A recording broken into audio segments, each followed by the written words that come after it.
जय Hind. Platform bye नवीन Kumar Singh private limited में आपका स्वागत है। जैसा कि आप शीर्षक देख रहे हैं, जॉब अलर्ट, रेलवे, आरपीएफ या स्टेशन मास्टर वायरल लेटर के क्या है मायने। अभी आप देख रहे होंगे कि हर जगह यही चर्चा है कि आरपीएफ वैकेंसी के संबंध में और एक लेटर स्टेशन मास्टर के रिगार्डिंग भी वायरल हो रहा है। तो अब सवाल ये उठता है कि इस लेटर की क्या सच्चाई है। क्या सही में वैकेंसी जल्द से जल्द आ जाएगी या फिर यूं ही वायरल हो रहा है। तो इसी के रिगार्डिंग ये वीडियो है। और चूंकि हमको पता है कि रेलवे की तैयारी करने वाले छात्र कितने परेशान चल रहे हैं।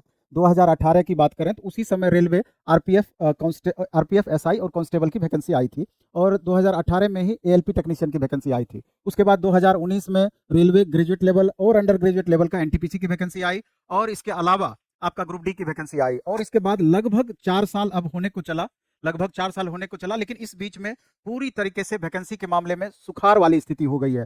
छात्र जो रेलवे की तैयारी लगातार कर रहे थे, उनके मन में पूरी तरीके से उहापोह की स्थिति बनी हुई है कि आखिर हम करें तो क्या करें। क्या हमने रेलवे की तैयारी करके कहीं बहुत बड़ी गलती तो नहीं कर दी। तो गलती इस मायने में कि इसमें बहुत बड़े धैर्य की परीक्षा एक तरीके से हो रही है, क्योंकि आपको मालूम है कि 4 साल के बाद वैकेंसी आएगी। अगर किसी कारणवश इसमें सिलेक्शन नहीं हो पाया तो फिर अगले इलेक्शन टाइम में 4 साल के बाद वैकेंसी की संभावना रहेगी। क्या 8 साल आपके पास धैर्य है?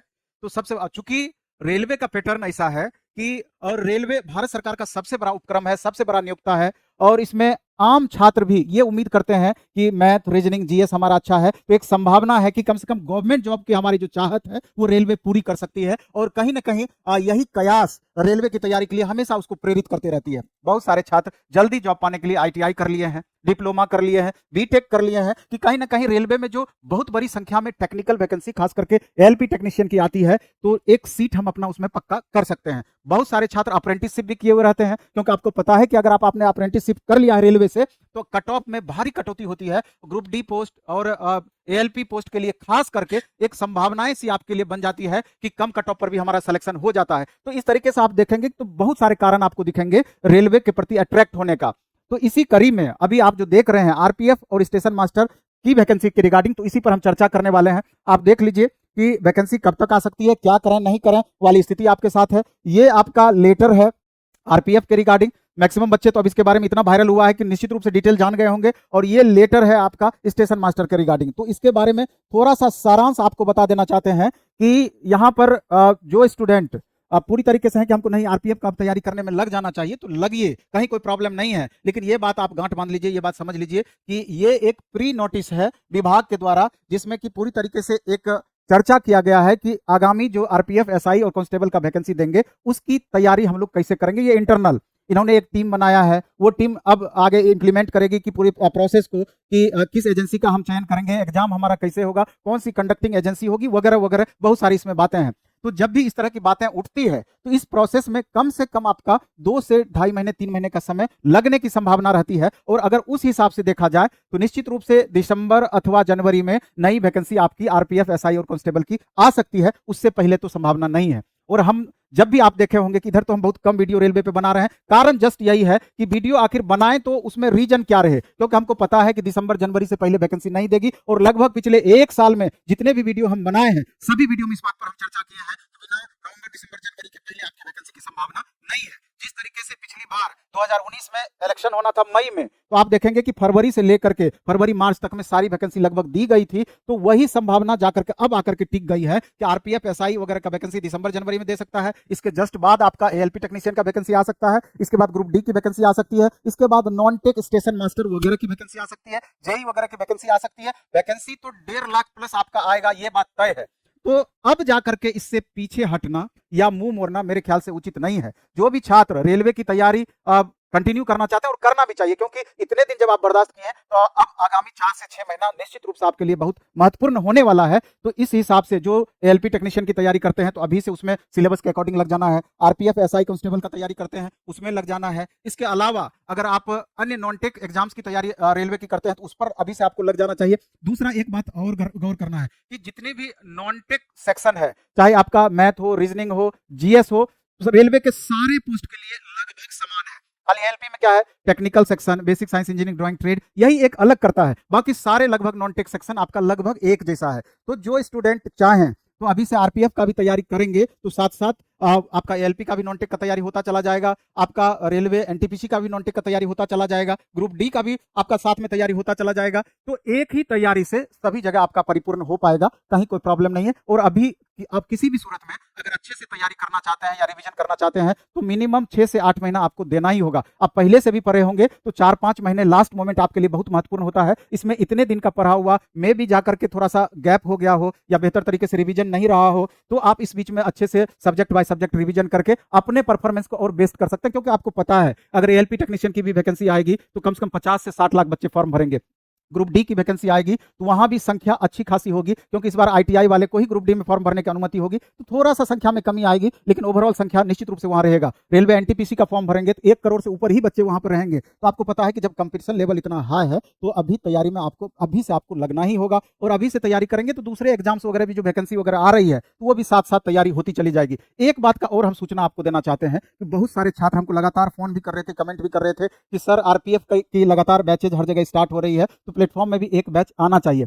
हमारा कहना है, हमारा मानना है कि निश्चित रूप से हम बैच लाएंगे, लेकिन थोड़ा सा अपने मोड में हम परिवर्तन लाए हैं। अभी आगे दुर्गा पूजा आपका होना है तो 25 अक्टूबर से हम बैच दे रहे हैं, और दुर्गा पूजा तक मात्र 199 रुपये। देख लीजिए, इससे पूरा इंडिया में कुछ सस्ता नहीं हो सकता है। मात्र 199 रुपये में हमारे स्टार फैकल्टी के द्वारा मैथ, रीजनिंग और जीएस का कंप्लीट सेक्शन, क्योंकि आपको पता है कि अगर आरपीएफ की हम बात करें तो 35 क्वेश्चन मैथ से रहेगा, रीजनिंग से 35 क्वेश्चन रहेगा, जीएस सेक्शन से 50 क्वेश्चन रहेगा। तो अगर ये इस हिसाब से अगर आप तैयारी करते हैं तो पता चलेगा कि रेलवे के अन्य पोस्ट में भी ये आपको फायदा करेगा। और समझिए कि जीएस में कम से कम 8 सब्जेक्ट आपका हो गया, 3 science, 4 arts, current affairs, static GK, कुल मिलाकर के 9 पेपर खाली जीएस में हो गया। रीजनिंग लगा के 10, मैथ लगा के 11 पेपर।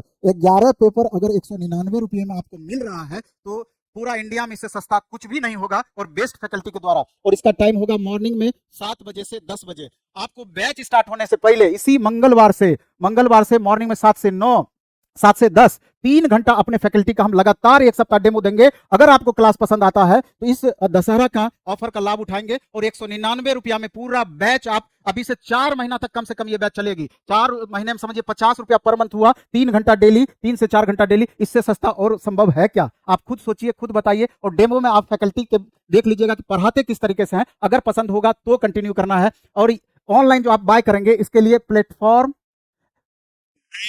नवीन कुमार सिंह, ये हमारा ऐप है, प्लेटफॉर्म बाय नवीन कुमार सिंह। प्ले स्टोर में जाकर के यहां से आप रजिस्टर्ड हो जाएंगे, प्लेटफॉर्म बाय नवीन कुमार सिंह, यहां आप बाय करके ये पैकेज 199 रुपये में आप ले सकते हैं। बाकी तो एक बार हम आरपीएफ के बारे में डिटेल और थोड़ा सा ज्यादा कर देना चाहते हैं, क्योंकि बहुत बच्चों का भी उत्सुकता है आरपीएफ के रिगार्डिंग की सर इसका एज लिमिट क्या है, सिलेबस क्या है। तो आप ये समझना है कि जैसे 18 वर्ष से 25 वर्ष इसका एज लिमिट है कांस्टेबल का, आरपीएफ कांस्टेबल का 18 से 25 साल। बाकी तो ओबीसी को 3 साल का छूट है, एससी एसटी को 5 साल का छूट है, ये मिलेगा। फिजिकल स्टैंडर्ड के बारे में देख रहे हैं कि 165 सेंटीमीटर हाइट होना चाहिए, और एससी एसटी के केस में 160 सेंटीमीटर हाइट होना चाहिए, फीमेल का 157 सेंटीमीटर हाइट होना चाहिए, और फीमेल एससी एसटी का 152 सेंटीमीटर हाइट होना चाहिए। इसके अलावा देख रहे हैं कि रनिंग जो टाइम इसका 5 मिनट 45 सेकंड में 1600 मीटर आपको दौड़ना होगा। लॉन्ग जंप 14 फीट का है और हाई जंप 4 फीट का है। रनिंग टाइम 3 फीमेल के लिए 4.25 मिनट में 800 मीटर इसका आधा दौड़ना होगा। लॉन्ग जंप 9 फीट और हाई जंप 3 फीट है। तो मोटा मोटी यही इसका स्टैंडर्ड है। और इसका सिलेबस देख रहे हैं 35 क्वेश्चन आपका मैथ से है, 35 क्वेश्चन रीजनिंग से, 50 क्वेश्चन जीके से, टोटल 120 क्वेश्चन रहेगा। नेगेटिव 1/3 रहना है, 90 मिनट का समय रहता है। लेकिन एक बात आपको गौर करना है, बात यह गौर करना है कि 2018 में जो भी वैकेंसी आई थी और उसका जो पैटर्न था और वर्तमान 2019 के बाद जो पैटर्न में बदलाव हुआ, तो दोनों का आपस में आप तुलना नहीं कर सकते हैं। अभी जो वर्तमान में मैथ पूछ रहा है, रीजनिंग पूछ रहा है, जीएस पूछ रहा है, और 2018 में जो पूछ रहा था उसमें जमीन आसमान का अंतर हो गया है। इसलिए आप वर्तमान पैटर्न को देख करके ही अपने स्टैंडर्ड को मेंटेन करेंगे, ये बात आपको गांठ बांध लेना है। अगर आप 2018 के एग्जाम पैटर्न पर जाएंगे तो अभी आपको औंधे मुंह गिरने की संभावना रहेगी। इसलिए क्वेश्चन बैंक में किस तरह का क्वेश्चन आप पैटर्न देखने के लिए यूज कीजिए, लेकिन क्वेश्चन का स्टैंडर्ड वर्तमान स्टैंडर्ड से आपको मैच करना होगा। थोड़ा ज्यादा पढ़ने में कोई बुराई नहीं है, स्टैंडर्ड पढ़ने में कोई बुराई नहीं है, लेकिन अगर लो स्टैंडर्ड से आप पढ़ाई कीजिएगा तो आपको हमेशा घाटा का सौदा आपके लिए रहेगा, हमेशा आपको परेशानियों का सामना करना पड़ेगा। इसलिए क्वेश्चन बैंक कौन क्या करा रहा है उससे हमको कोई मतलब नहीं है, उसके क्वेश्चन पर बहुत ध्यान नहीं देना है, वर्तमान पैटर्न के अकॉर्डिंग अपने को अपग्रेड करना है। तो चलिए हम एक बार मोटा मोटी अपने कुछ फैकल्टीज आपको मिलाते भी हैं। तो थोड़ा सा आप देख लीजिए, मैथ में 2 फैकल्टी अभी हमारे साथ में है। एक अमरजीत सर हैं, मैथ के लिए बहुत बच्चे जान भी रहे होंगे, और साथ में विकास सर हैं, जीएस फैकल्टी। अभी रीजनिंग अमित सर नहीं है, वो मैच देखने में व्यस्त हैं। बाकी बातें तो हम आपको बता ही दी हैं। हम चाहते हैं कि चंद बातें सर भी कम से कम पैटर्न से संबंधित जरूर आपसे करें।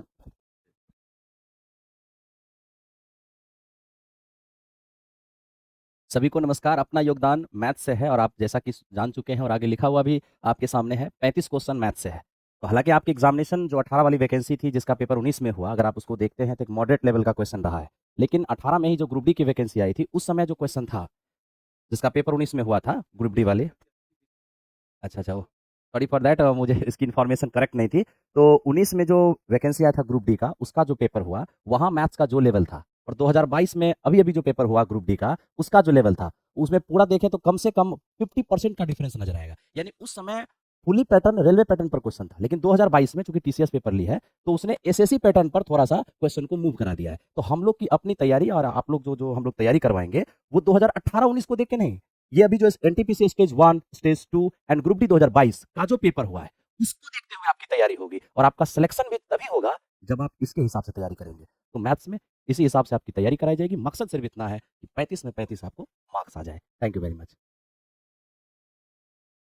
नमस्कार सबको। जैसा कि सर ने एक बहुत अच्छा बात बताया कि जो पहले एग्जाम होता था उसकी तुलना में अब जो क्वेश्चन पूछने का पैटर्न है थोड़ा स्टैंडर्ड हुआ है। और आप जहां देख रहे हो 50 क्वेश्चन, चूंकि हम जीएस आपको पढ़ाएंगे, 50 क्वेश्चन जीएस का रहेगा, यानी कहीं ना कहीं आपको लगेगा बड़ा बोझ जैसा, पर हम आपको भरोसा दिलाते हैं ऐसा कंसेप्ट से आपको हम पढ़ाएंगे नहीं बल्कि याद करवा देंगे। इतना आसान लगेगा जैसे मानो मैथ उड़ेगा, रीजनिंग उड़ेगा, उससे भी अच्छा, यानी कि कह सकते हैं तीनों का तीनों धुआं धुआं हम लोग मिलकर कर देंगे। तो नवीन सर जैसा आपको ने बताया, नवीन सर ने इसके बारे में पूरी जानकारी आपको दे दिया। इसकी और विशेष जानकारी नए वीडियो में मिलेंगे, फिर नए वीडियो के साथ। जय हिंद।